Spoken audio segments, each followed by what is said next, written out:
Bismillahirrahmanirrahim. Assalamualaikum warahmatullahi wabarakatuh. Waalaikumsalam warahmatullahi wabarakatuh. Selamat pagi anak-anak. Selamat pagi, Bu. Gimana kabarnya hari ini?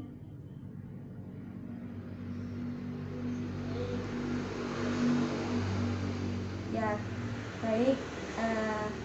Anak-anak, alhamdulillahirrahmanirrahim, kita masih diberikan kesempatan oleh Allah Subhanahu wa taala untuk melanjutkan pelajaran kita pada hari ini dengan keadaan sehat walafiat. Meskipun masih dalam keadaan daring ya. Dan kita doakan juga buat teman-teman kalian yang sedang sakit supaya segera diberikan kesembuhan oleh Allah Subhanahu wa taala dan bisa bergabung bersama dengan kita lagi. Amin ya rabbal alamin. Sebelum kita mulai pembelajaran pada hari ini, marilah kita membaca Al-Fatihah terlebih dahulu agar diberikan kelancaran, manfaat serta ilmu yang barokah oleh Allah Subhanahu wa taala. Ala hadhihi niyah wa ala kulli niyatin shalihah. Al-Fatihah.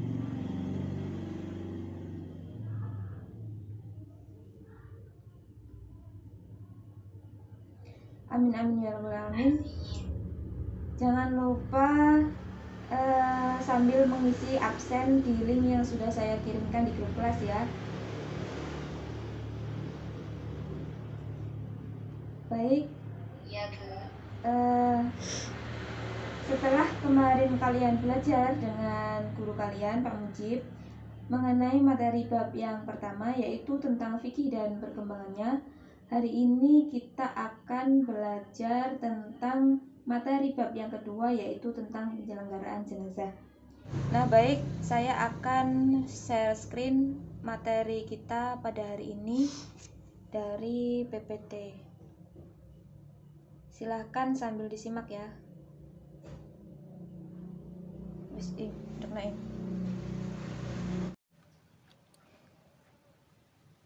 Nah, langsung saja pada pembahasan yang pertama, yakni adalah tata cara penyelenggaraan jenazah. Tata cara penyelenggaraan jenazah yang pertama adalah memandikan jenazah. Nah, sebelum mayit itu dibawa ke tempat untuk memandikan jenazah, maka terlebih dahulu disediakan seperangkat alat mandi yang dibutuhkan. Misalnya seperti daun bidara, kemudian sabun yang diaduk dengan air bersih, kemudian air yang dicampur dengan sedikit kapur barus, kemudian handuk, dan yang lainnya. Nah, hal-hal penting yang perlu untuk diperhatikan adalah yang pertama, orang yang memandikan. Nah, orang yang memandikan ini yang pertama itu harus sejenis itu, kecuali masih ada ikatan mahram, suami istri, atau jika mayatnya itu adalah seorang anak kecil yang belum menimbulkan potensi syahwat. Kemudian hal yang perlu diperhatikan yang kedua adalah orang yang lebih utama memandikan mayat laki-laki itu adalah ahli waris asobah laki-laki seperti ayah, kakek, anak-anak laki-laki, dan yang lainnya. Dan apabila mayatnya itu adalah seorang perempuan, maka yang lebih utama adalah perempuan yang masih memiliki hubungan kerabat dan masih ada ikatan mahram. Kemudian hal yang perlu untuk diperhatikan yang ketiga adalah orang yang memandikan jenazah itu adalah orang yang memandikan jenazah dan orang yang membantunya itu adalah orang yang memiliki sifat amanah. Kemudian yang kedua, tempat memandikan jenazah. Nah, tempatnya untuk memandikan jenazah ini harus sepi, kemudian tertutup dan tidak ada orang yang masuk kecuali orang yang bertugas. Kemudian juga ditaburi wangian dan lain sebagainya. Yang selanjutnya adalah etika memandikan jenazah. Dalam memandikan jenazah ini etikanya yaitu yang pertama, haram melihat aurat mayat kecuali untuk kesempurnaan memandikan. Kemudian yang kedua, wajib memakai alas tangan ketika menyentuh auratnya. Yang ketiga, mayat dibaringkan di tempat yang agak tinggi atau dipangku oleh 3 atau 4 orang. Kemudian mayat dimandikan dalam keadaan tertutup semua anggota tubuhnya. Nah, jika tidak memungkinkan, maka auratnya saja yang ditutupi. Kemudian sunnah menutup wajah mayat dari awal sampai selesai. Kemudian juga sunnah memakai air dingin kecuali ketika cuaca dingin. Kemudian cara memandikan. Nah, dalam proses memandikan ini sebenarnya ada beberapa opsi.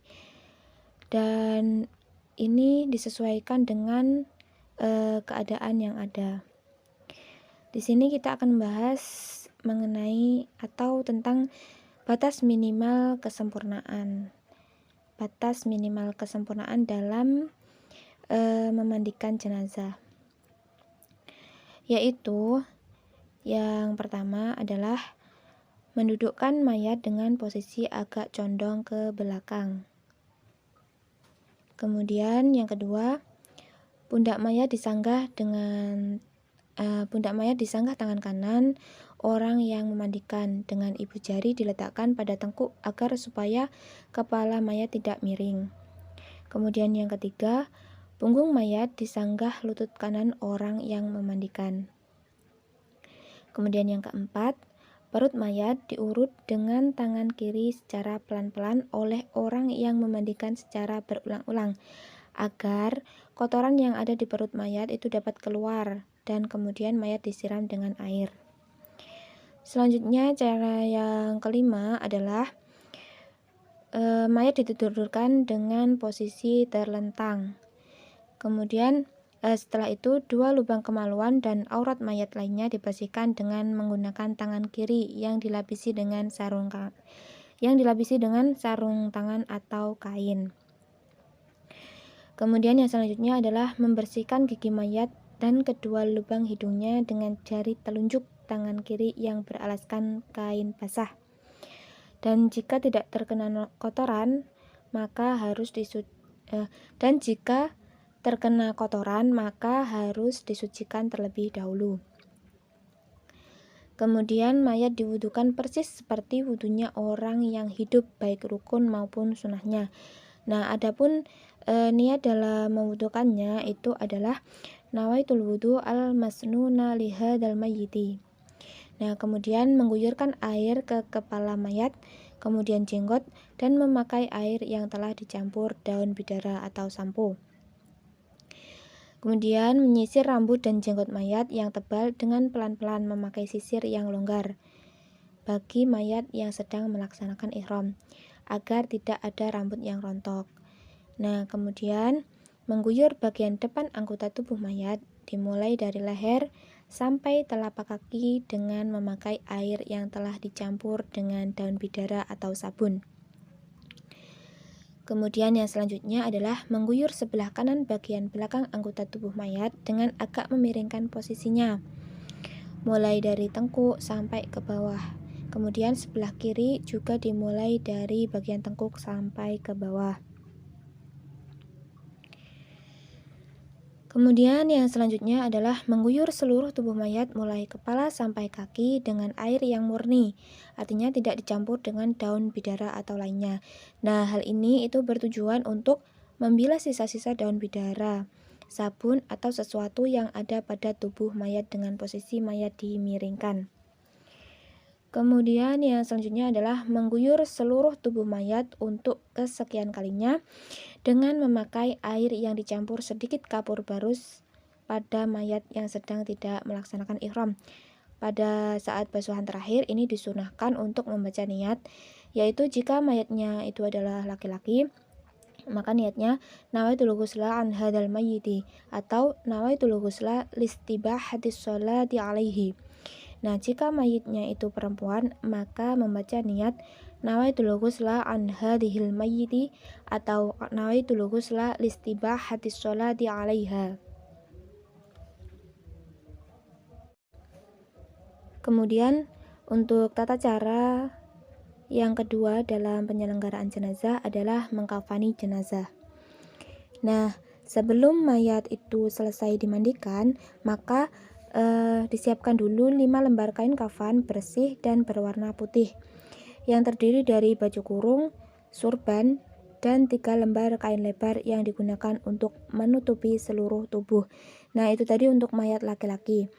Sedangkan untuk mayat perempuan itu adalah 5 lembar kain kafan yang terdiri dari baju kurung, kerudung, dan sarung, serta 2 kain lebar. Dan bisa juga 3 kain atau 3 lembar kain yang berupa lembaran kain lebar yang sekiranya dapat digunakan untuk menutupi seluruh tubuh mayat. Sebelumnya, masing-masing kain kafan tersebut itu telah diberi wewangian. Nah, selain itu juga siapkan kapas yang telah diberi wewangian secukupnya. Tata cara yang pertama yaitu letakkan lembaran-lembaran kain lebar yang digunakan untuk menutupi seluruh tubuh.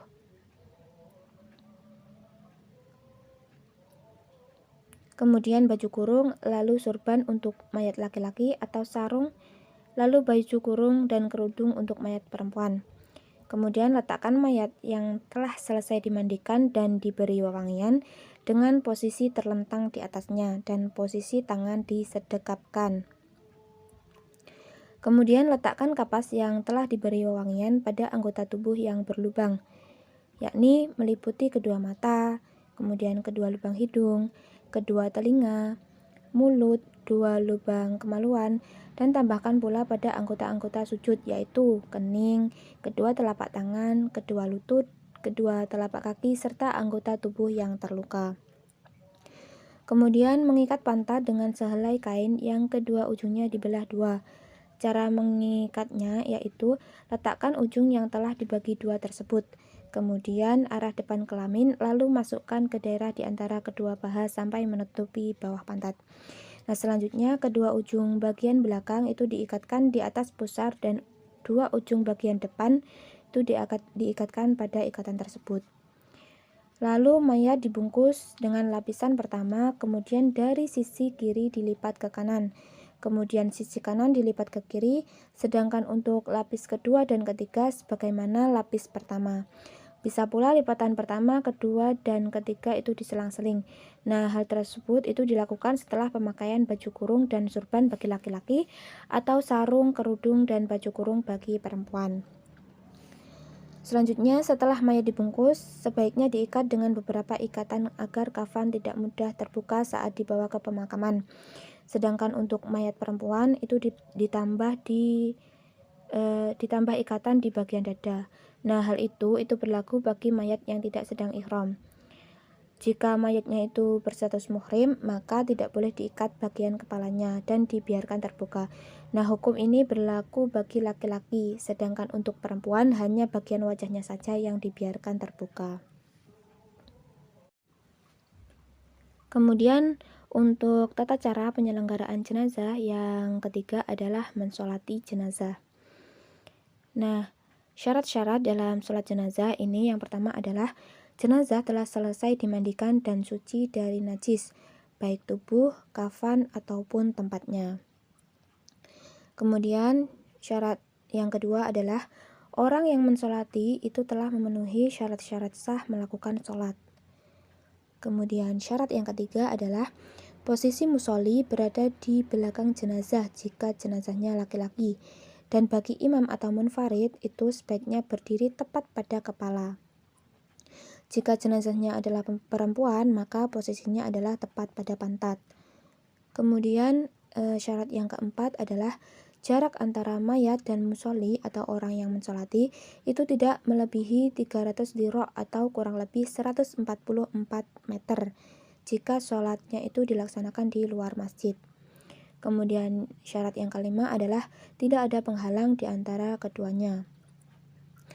Kemudian syarat yang keenam adalah musolli atau orang yang mensolati itu hadir atau berada di dekat jenazah jika yang disolati itu tidak ghaib. Kemudian rukun-rukun sholat jenazah, yaitu yang pertama adalah niat. Nah, untuk jenazah laki-laki, niatnya itu adalah usolli ala hadzal mayyiti arba'a takbiratin ma'muman atau imaman fardhu kifayati lillahi ta'ala. Kemudian apabila jika jenazahnya itu adalah perempuan, maka niatnya adalah usolli ala hadhil mayyitati arba'a takbiratin ma'muman atau imaman fardhu kifayati lillahi ta'ala. Kemudian rukun yang kedua adalah berdiri bagi yang mampu. Rukun yang ketiga adalah takbir 4 kali dengan menghitung takbiratul ihram. Kemudian rukun yang keempat adalah membaca surah Al-Fatihah. Rukun yang kelima adalah membaca sholawat pada Nabi Muhammad SAW setelah takbir kedua. Kemudian rukun yang keenam adalah mendoakan mayat setelah takbir ketiga. Dan rukun yang ketujuh adalah membaca salam pertama. Kemudian untuk teknis dalam pelaksanaan sholat jenazah, yang pertama itu adalah takbiratul ihram beserta niat. Kemudian membaca surah Al-Fatihah, kemudian melakukan takbir kedua, kemudian membaca sholawat kepada Nabi Muhammad SAW, yaitu Allahumma sholli ala sayyidina Muhammad. Atau lebih lengkapnya itu adalah Allahumma sholli ala sayyidina Muhammad wa ala ali sayyidina Muhammad kama shollaita ala sayyidina Ibrahim wa ala ali sayyidina Ibrahim wa barik ala sayyidina Muhammad wa ala ali sayyidina Muhammad kama barakta ala sayyidina Ibrahim wa ala ali sayyidina Ibrahim fil alamina innaka hamidum majid. Kemudian yang selanjutnya adalah melakukan takbir ketiga, kemudian membaca doa berikut, yaitu doanya Allahumma gfir lahu warhamhu wa'afihi wa'fu anhu wa karim nuzulahu wa wasi' madakhalahu wa ghsilhu bil ma'i wa thalji wal baradi wa naqdihi minal khotoya kama yunqas thawbul abyadu minad danasi wa abdilhu daran khairan min darihi wa ahlan khairan min ahlihi wa zawjan khairan min zawjihi wa a'idhu min azabil qabri wa fitnatihi wa min azabin nar.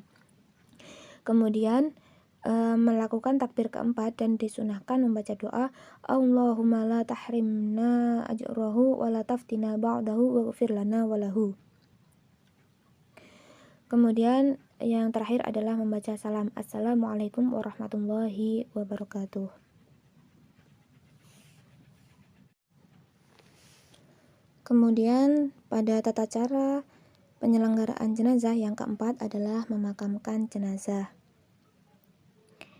Nah, sebelum jenazah itu diberangkatkan ke tempat pemakaman, maka liang kubur harus sudah siap. Begitu pula semua peralatan pemakaman seperti papan, batu nisan, dan lain sebagainya. Untuk ukuran liang kubur itu adalah panjangnya sepanjang jenazah, ditambah kira-kira 0,5 meter. Kemudian lebarnya kurang lebih 1 meter, dan dalamnya itu setinggi postur tubuh manusia ditambah 1 hasta atau kurang lebih 60 cm. Nah, pada proses pemberangkatannya itu setelah jenazah selesai disolati, kemudian keranda jenazah itu diangkat.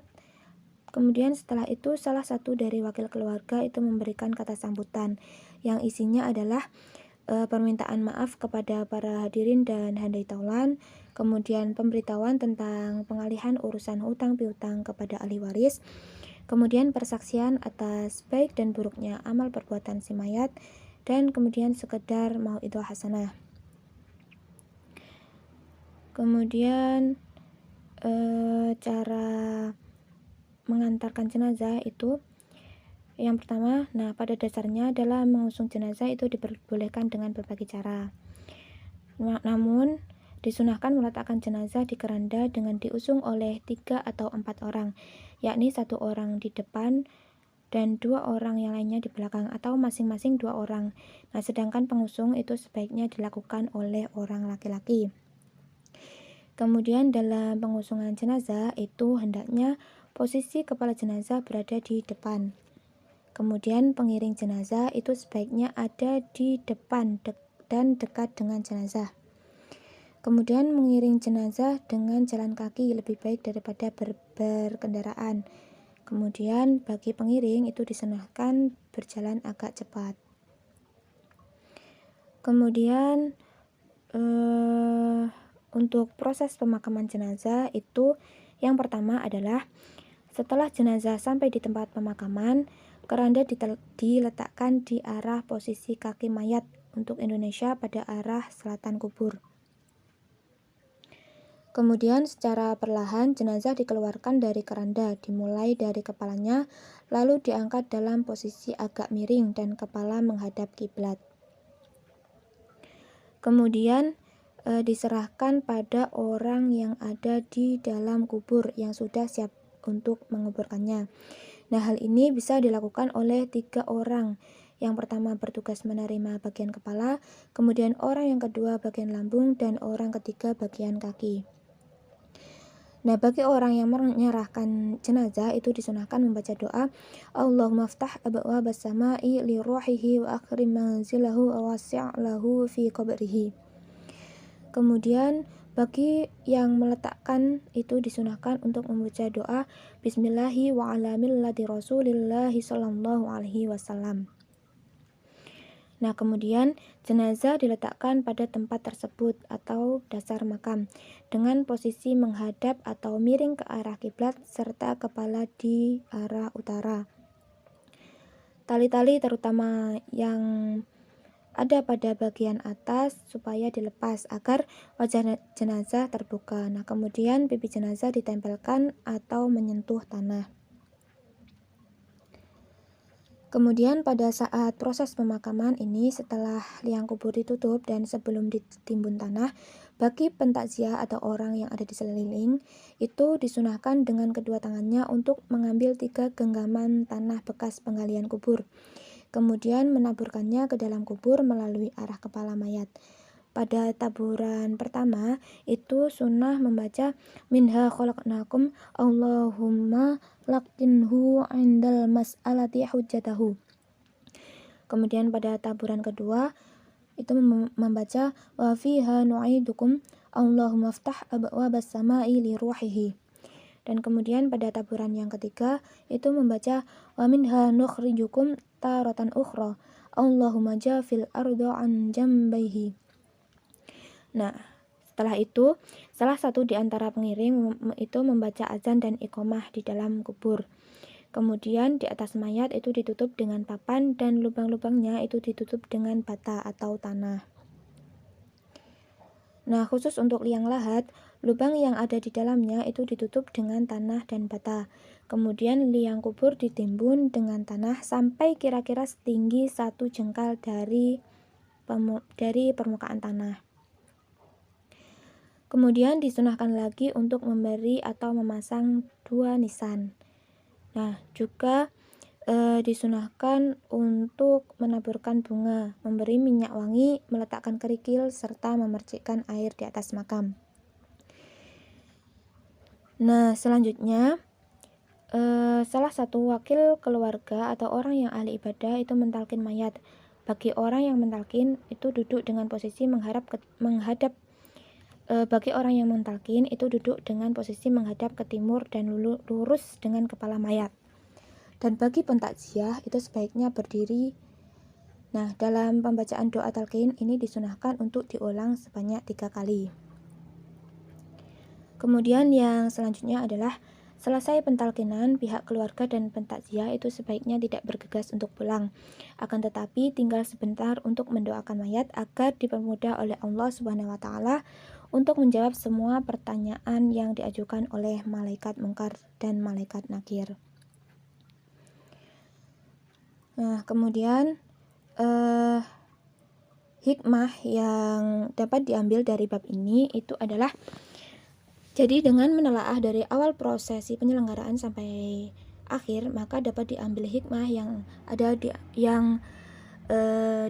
dalam bab ini, yaitu diantaranya kedudukan manusia walaupun sudah meninggal dunia di hadapan Allah itu tetaplah makhluk yang mulia, yang wajib diberi penghormatan dan tetap diperlakukan sebagai manusia yang masih hidup. Bahkan perlakuan itu tetap berlaku walaupun mayat sudah dikuburkan. Kemudian memandikan jenazah itu berarti menyucikan jenazah dari segala kotoran dan najis. ketika disolatkan jenazah sudah dalam keadaan bersih. Nah, hal seperti itu memberikan contoh betapa Islam itu mengajarkan atau memberikan pelajaran menekankan kebersihan bukan hanya sewaktu masih hidup, akan tetapi setelah meninggal pun kebersihan tetap harus ditegakkan.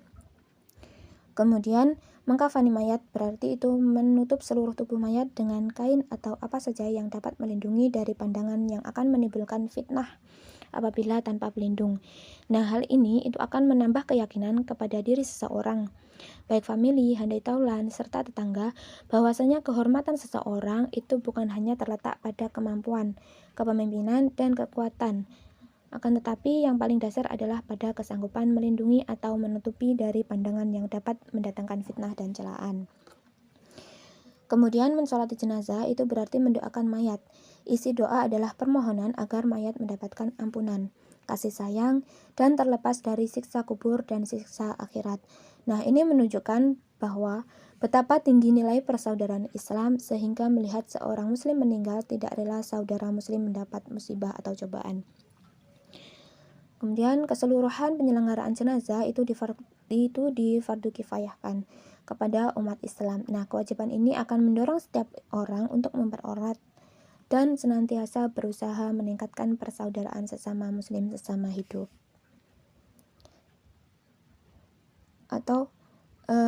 Dan senantiasa berusaha meningkatkan persaudaraan sesama muslim semasa hidup. Penjelasan materi kita pada hari ini tentang materi bab yang kedua, yaitu tentang penyelenggaraan jenazah. Dari penjelasan atau pembahasan kita pada hari ini, apakah ada yang ingin ditanyakan atau masih belum paham? Silakan ditanyakan.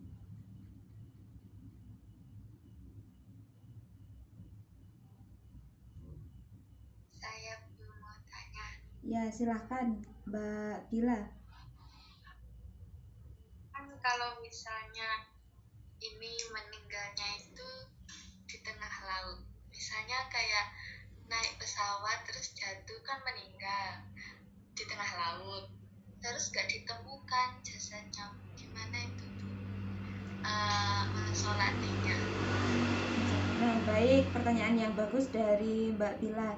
Jadi pertanyaannya tadi adalah ketika ada seseorang yang meninggal karena kecelakaan pesawat, kemudian jenazahnya itu atau orangnya yang kecelakaan tersebut jatuh ke dalam laut dan tidak ditemukan. Nah, bagaimana cara mensolatinya? Nah, jadi cara mensolatinya itu adalah dengan cara sholat gaib. Sholat gaib itu jenazah yang disolatkan itu tidak ada di tempat atau tidak bersama orang yang mensolati. Jadi orangnya itu atau jenazahnya itu tidak ada. Atau misalnya ada kerabat yang meninggal, kerabatnya itu jauh. Nah, kita bisa mensolatinya dengan cara sholat gaib di daerah kita masing-masing, seperti itu. Apakah sudah paham, Mbak Bila? Berarti ini ya Bu, kayak dianggap sudah dikuburkan gitu ya Bu? Ya, bisa jadi. Nah, jadi sholatnya itu bisa di rumah masing-masing, bisa juga kalau misalnya kalau pas jamaah sholat Jumat atau sholat jamaah di masjid itu biasanya juga ada atau mengadakan sholat gaib itu. Ya Bu, sudah paham. Ya, baik, terima kasih pertanyaan dari Mbak Bella. Apakah ada pertanyaan yang lain dari teman-teman? Kayaknya sudah Bu. Ya, Sudah baik. ngantuk. Ya, masa pagi-pagi sudah ngantuk? Belum sarapan ya? Nah, karena waktunya sudah habis, ini waktunya hanya sedikit ya. Kita lanjutkan pada pertemuan yang akan datang. Itulah tadi penjelasan dari saya. Apabila ada kurang lebihnya, saya mohon maaf. Akhirul kalam, wassalamualaikum warahmatullahi wabarakatuh.